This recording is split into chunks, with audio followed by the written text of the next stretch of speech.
What's going on, everybody? Welcome to the SchuZ Show. I'm your guys' host, SchuZ Schumaker. So it's a very late night episode of the SchuZ Show, but I just want to get on here because we have a fight preview to do for the fight that's going to be starting in roughly 12 hours or so from now.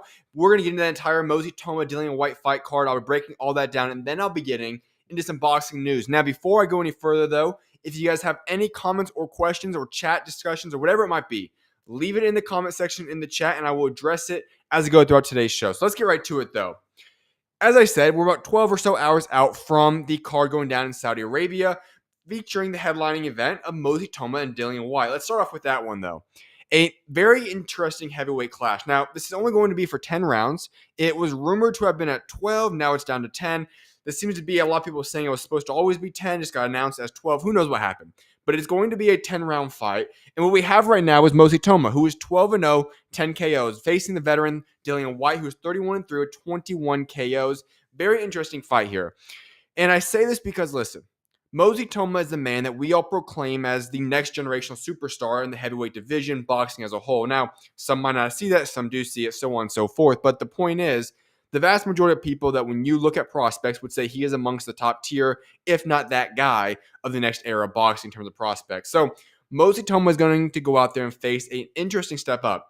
I'm not the biggest fan of Dillian Whyte in terms of what he brings to the ring at this stage of his career, but still, experience is key in that ring, and Dillian Whyte has plenty of it. 31 wins, 3 losses, 34 fights in total in his career. That's something that we have to be looking at because that is very noteworthy information. Now, there's a lot of ripple effects here, and I'm going to break it down a little bit later, but obviously we talked about this on yesterday's show, I guess I should say.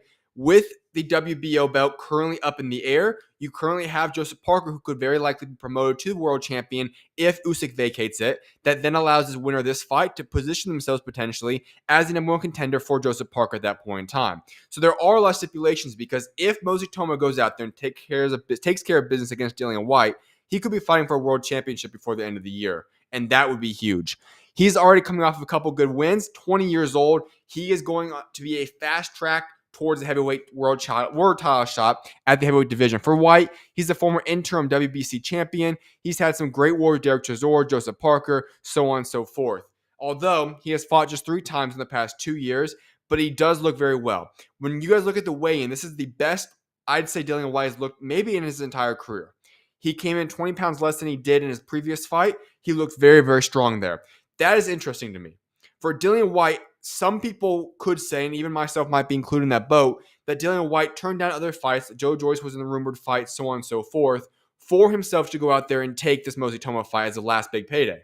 But Dillian Whyte does appear to be in possibly the best shape he's been at in his entire career, if not at least for a very long time. He looked very good in the weigh-ins there. That is something to keep note of. However, we know Dillian Whyte has experience. That's always going to be his biggest thing in this fight. He's a tough fighter. He's experienced, strong jab, dangerous left hook as well. Itauma has the much more God-given abilities, though.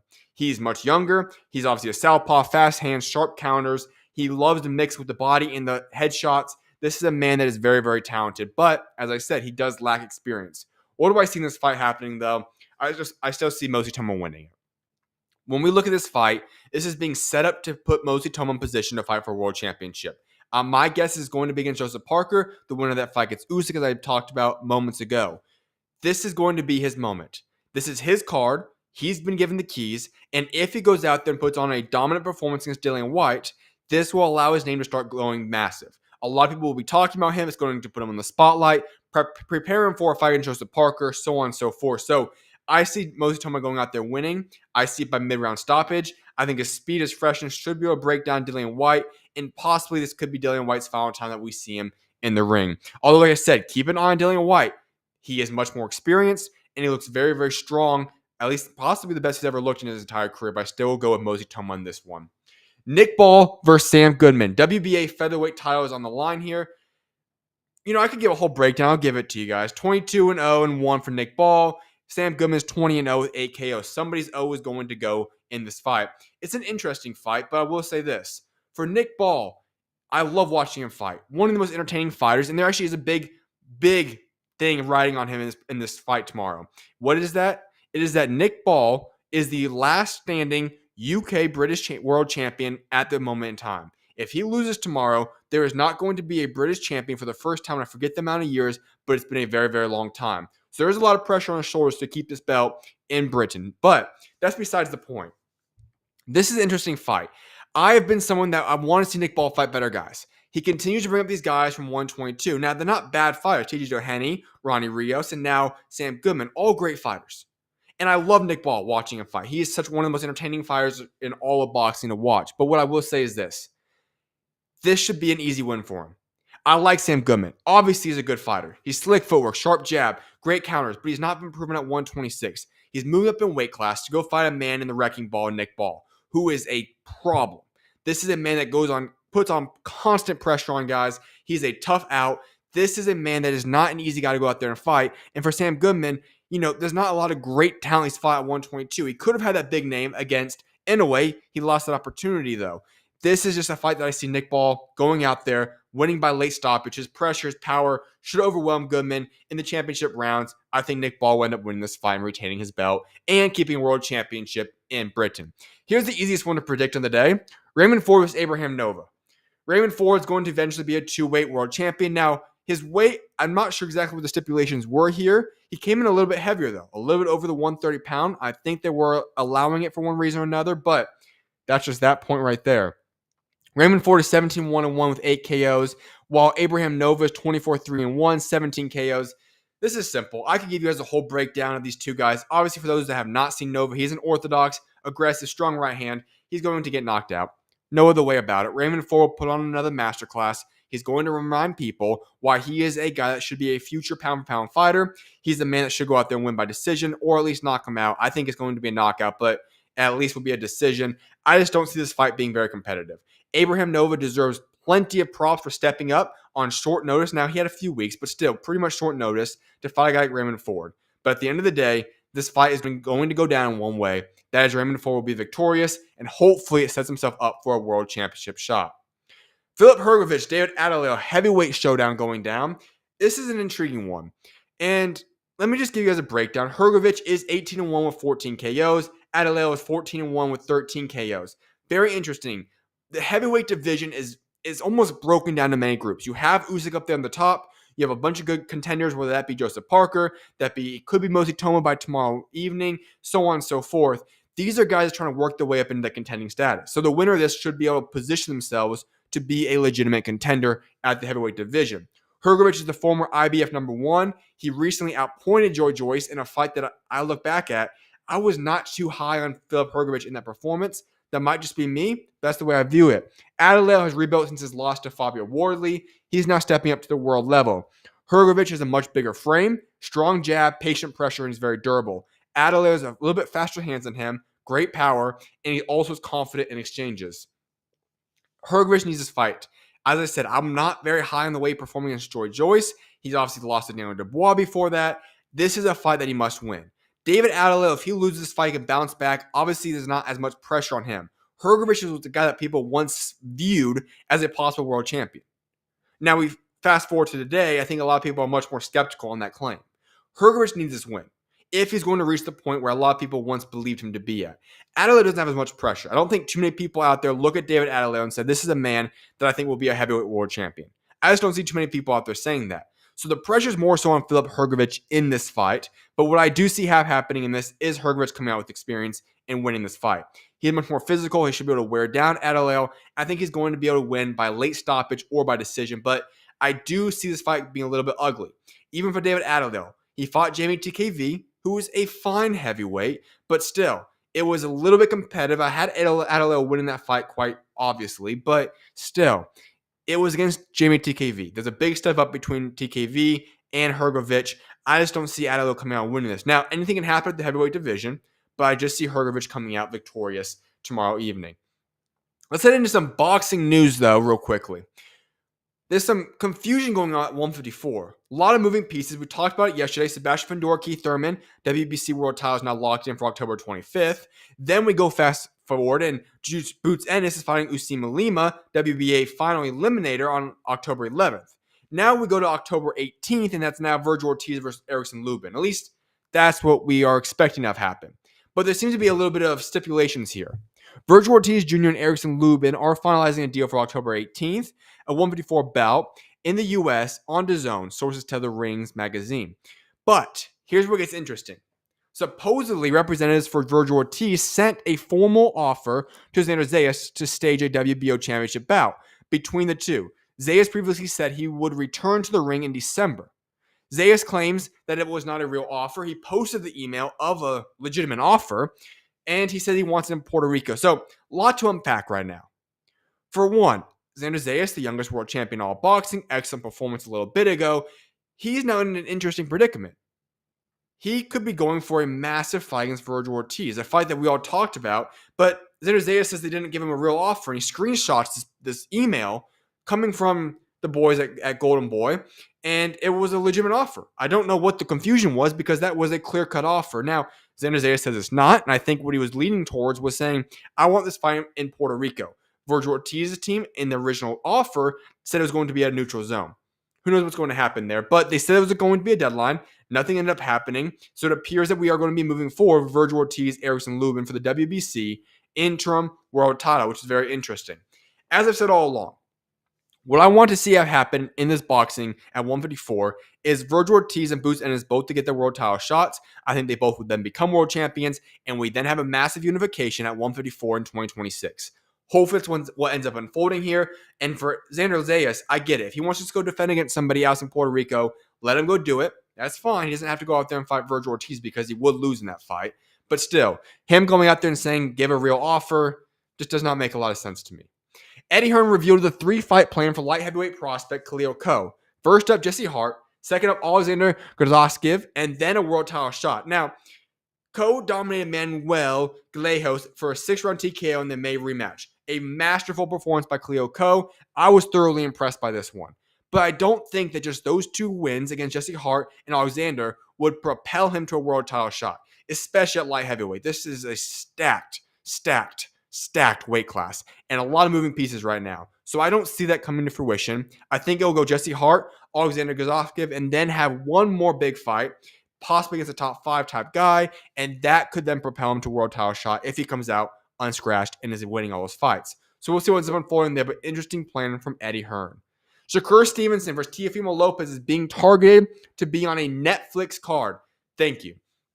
I'm not sure what card it's going to be at because I can't imagine Netflix would pick up a fight between those two to headline it. I like watching them both, but from a mass draw and audience standpoint, those 2 guys just don't seem to be the type of guys you would throw on for a main event on a Netflix card. However, from boxing fan perspective, this would be a massive fight.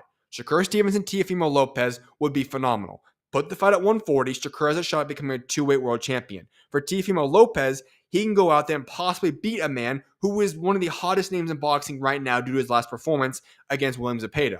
It's a win-win for both parties. Now, if you're looking at this fight from a stylistic standpoint, these 2 guys would be phenomenal watching that ring.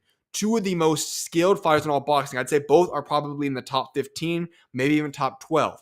Shakur Stevenson I would favor in this fight, but listen, this is going to be a chess match type of fight. 2 guys that are excellent fighters going after it. I would love to see this fight happen. I think it would be perfect co-main event for a massive fight if Netflix is going to put it on. If it's not a Netflix card, easily this fight could main event on any other card. But if it's Netflix, I see it being co-main, and this would be a phenomenal fight. For boxing fans, this would be a very good chance to be the best fight on whatever card we're talking about here. Floyd Schofield will headline a DAZN card in Texas this November.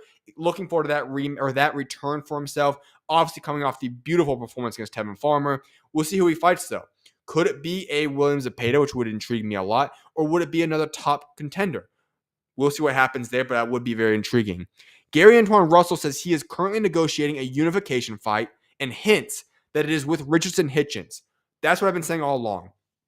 I was not against the Teofimo Lopez Hitchins fight, but I've always thought Gary Antoine Russell, Richardson Hitchins, that is the unification fight to make right there. I think the styles would match perfectly. It would be a very intriguing fight. Matchroom and PBC would have to get together and work together to get that fight made. But I love that idea right there. I think 2 guys that would be good fighters. It'd be a good unification. And then the winner of that could possibly go out there and fight the winner of Shakur versus Teofimo Lopez if that is to be made in the future. So I like that fight getting made right there. That would be a very intriguing fight. Like I said, styles make fights. I think those 2 guys' styles blend quite well. It would be a way too early prediction here, but I would have to. That's a tough one to give. I would probably give the edge to Gary Antoine Russell. It's tough. I would have to look more at film, break that down more, because those two guys, I think it would be a really 50-50 type fight. Now, I'd have to look more into it, but that's just the rumors as of right now, with the unification between those two guys possibly getting made. Here's interesting news, though. Lamont Roach is moving on from the Tank rematch. Here's the exact quote he said in an interview. Lamont Roach and Gervonta Davis rematch. It doesn't look like it's happening. Again, we still haven't heard from his camp, specifically when it comes to the business. So it is what it is. We're moving on. We can't just sit around and drag our feet. Their best bet is to try and structure something. If not, we're going to move forward. Thank you.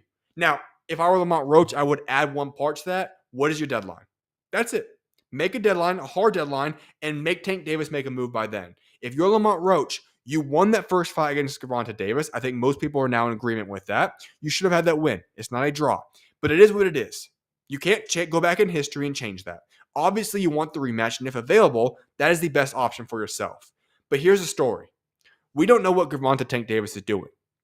We never really have known. There's rumors of him fighting Jake Paul. There's rumors of him fighting Manny Pacquiao. Who knows what Gervonta Tank Davis is going to do? And if there is no certainty or no clarity, you don't want to just be inactive for such a long period of time if you're Lamont Roach. And on top of that, you don't want your name to die down at all. Your name is bigger and more attractive now than it ever has been before. Even though it might not sell as well as a Gervonta Tank Davis rematch, there are other fights you can make that would still be career high paydays for himself, or at least right up there with the Tank Davis fight he just took. Notably, it's a Chris Stevenson fight. One of those type of fights, make it happen, get it done, stop wasting your time with Tank Davis, and go get that fight locked in. Last thing on the show, which is very, very shocking news that came out, Jose Benavidez Sr. says not to be surprised if David Benavidez ends up fighting Artur Beterbiev instead of Anthony Yarde on November 22nd. All right. November 22nd is already being proclaimed as possibly one of the better cards we have seen get put together ever.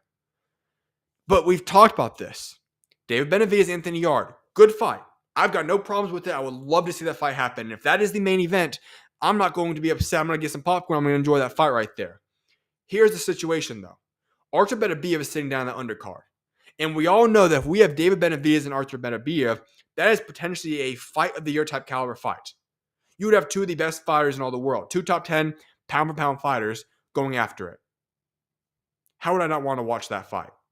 And stylistically, the contracts have already been signed, so if Anthony Yarde's there, it's going to happen. It is what it is. And I won't throw a fit about it. But if something for some reason has happened with Anthony Yarde, which is what Jose Benavidez seems to point to, and we can move Artur Beterbiev up into that main event slot to fight David Benavidez, Benavidez goes down as one of the best fights of this year. That's a fight that I think all boxing fans look at and say, we want that. You're talking about two guys, top 10 pound for pound fighters, and stylistically, I think that would not only be a very high IQ, fundamentally sound technique fight, but also you would have a lot more aggression and entertainment for your basic casual fans in boxing as well. That would be a perfect definition of styles make fights, and that would be the fight to make. If that is what we can end up getting coming to fruition, I hope it happens. Obviously, I hope nothing happens to Anthony Yarde. I hope he's okay. And if that is happening, by all means, that's still a great fight between Benavidez and Anthony Yarde. But let's just get a little bit into dreamy mode here. If we can possibly get Benavidez or Beterbiev on November 22nd, that will be one of the best fights of all of this calendar year. So I hope that ends up happening. With that being said, though, I do not see any comments in the comment section. So with that being said, I'll probably be wrapping up today's show now. I hope you guys have a blessed rest of you guys Friday or Saturday, whatever it might be. Enjoy the weekend. May God bless you guys all. We'll see you guys back live on Monday. I will announce who the guest is on Monday. But I hope you guys all have a blessed rest of you guys' day or evening, whatever it might be. I will see you guys back on Monday. May God bless you guys all. And with that being said, SchuZ out. I'll see you guys on Monday. God bless you guys.